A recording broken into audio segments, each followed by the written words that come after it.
Hello everybody, this is GeneralJannis, and today I'm looking at the meta analysis for WH40k. So how are chaos factions doing and what impact have the new codexes for world leaders and especially Death Card done for the meta?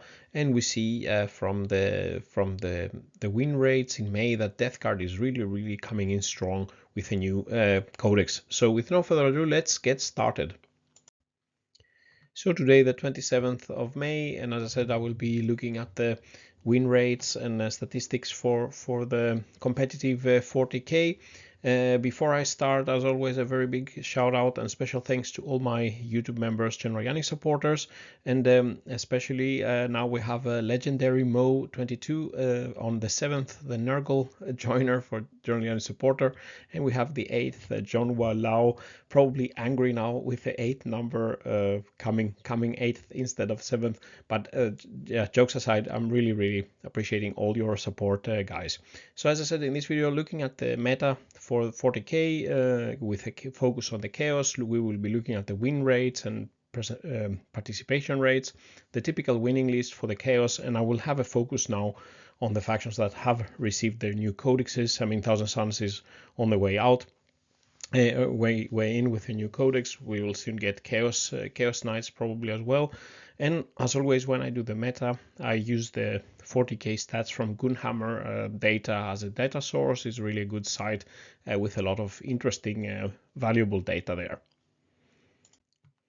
So looking at the win rates for the month of May, I just selected the month of May where we have the impact of the new codexes. It's around 24,000 games reported in the 40k stats homepage, and here you can see the chart of the real win percent, so not when they meet their own faction. And we see the best win rate here is Death Card with almost 60% win rate, basically 59% win rate. And this has to also take into account that in the start of May, the codex was still not out, so it was still index performance there. So maybe we will get even higher now. So really the strongest faction here, Imperial Knights, is still going strong, above 55% win rate mark. And then on the third and fourth place we have the Emperor's Children and the Chaos Demons, close to the 54% mark. So Emperor's Children doing well as well now that they are a faction and with their own codex. Chaos Knights and World Eaters are around the 50% mark. The World Eaters in the forums not very happy with their new codex, but still in the middle of the win rates here. And the Thousand Suns a bit on the lower side, 47% win rate, but we will see now with the new codex and the new rituals and new data sheets how they will be performing. And unfortunately at rock bottom we have the Chaos Space Marines, only 42% win rate, so that's quite low. But we can also see that illustrated here we have 45% win rate and 55% win rate. So most of the factions actually falling in line with what Games Workshop has said they are striving for most factions to be between 45 and 55%. And we can also see here just taking out the data for the chaos factions with Death Card with a high win rate, and here you can see the participation, how many of these games, how many of those lists on those games were Death Card. And I don't think it can be a coincidence that 7.7%, 7 times 7, let's say, the Nurgle's blessed number is the participation of the Death Card. So the highest, let's say, most players of Chaos are playing Death Card at the moment. And then we have World Eaters at 5.7%, and together it's around 30% of all the list are in these Chaos functions.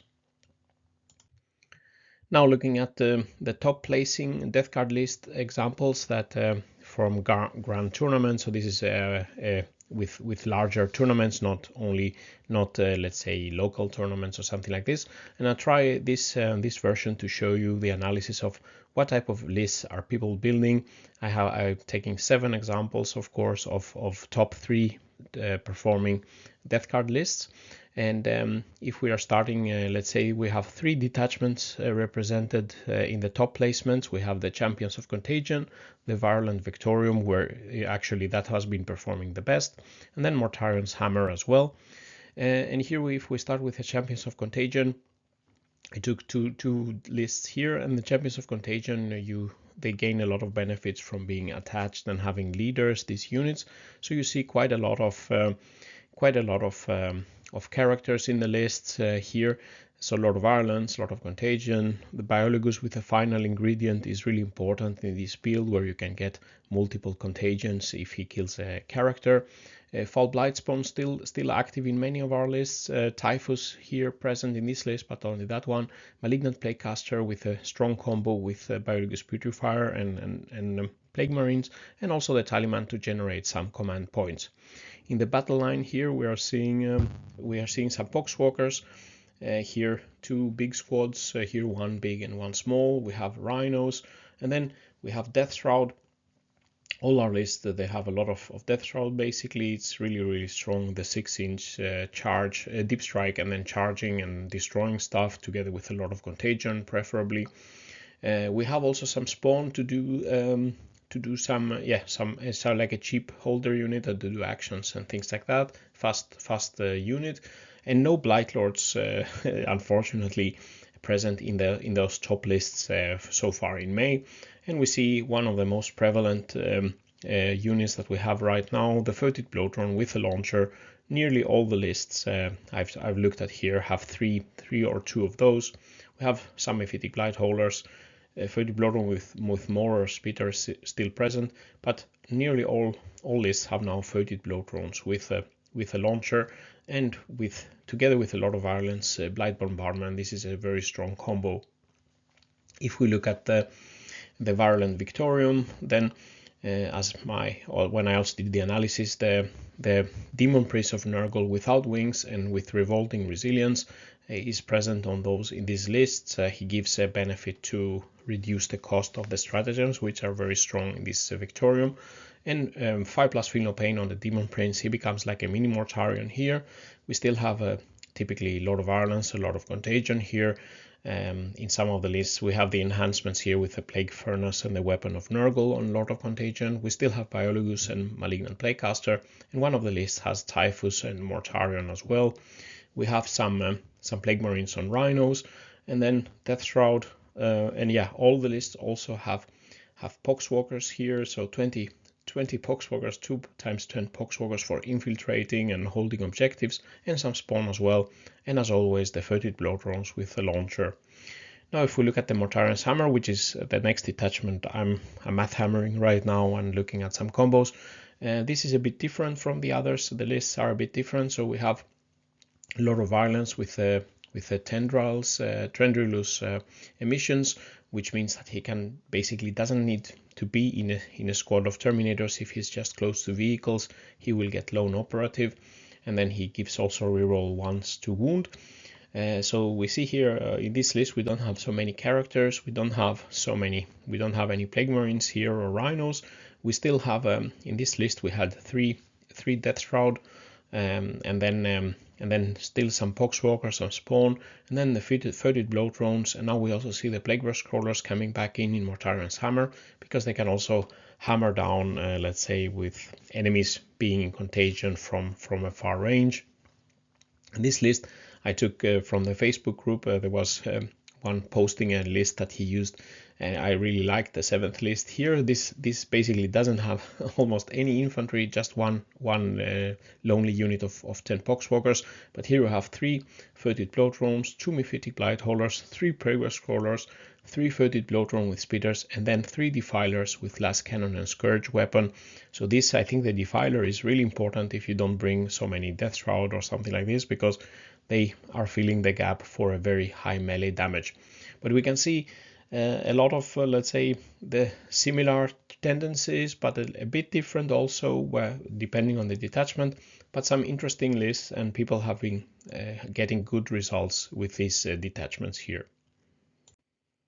If we take a look now on top placing Emperor's Children lists, all the 3 I checked that had good results have the coterie of the conceited detachment, and they have very similar build. So we have 3 Daemon Princes of Slaanesh with wings in all of these 3 lists, so he must be really strong. So I have to do the math hammer for the Daemon Prince of Slaanesh with wings, I think.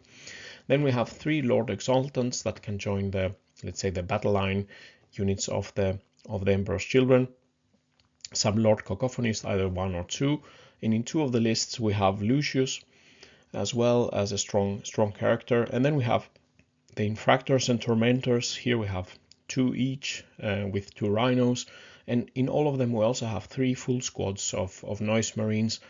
So their shooting of the Noise Marines that I also did in the Math Hammer is quite well. The Infractors and Tormentors have a lot of utility. So here we have 4 squads of Infractors, here we have 3, but basically a lot of variations on the same theme with a lot of Demon Princes, the Battle Line, and the Noise Marines with Lords. Finally, if we look at the World Eaters that also have new Codex, there were not many top placing lists. This was one I thought it was quite interesting because the detachment here is Berserker Warband, and the name of the list was the point cost on 8 pound. 8 pound is too damn high. So I like this type of irony and humor because in this list there is a lot of expensive 8 pound here.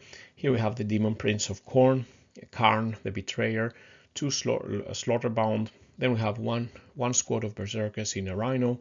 Then we have 2 units of 2 Spawn. And then we have 3 8 pound and 1 Exalted 8 pound units with 2 Forge Fiends, the new Goremongers and the Jackals here, but not so many World Eaters placing very highly at the moment. So reaching to the summary and final thoughts, we can see that the new Death Card Codex really has made a big impact in the competitive meta. 60% win rate for the Death Card, and this is not due to at least me personally playing. I hope maybe some of the Math Hammer I'm doing is helping out the community of Death Card players.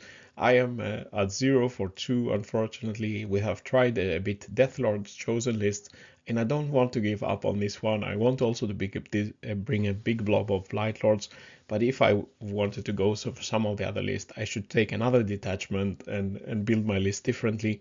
But I'll give it a third go tomorrow and see if I can go up 1 for 3, but let's see.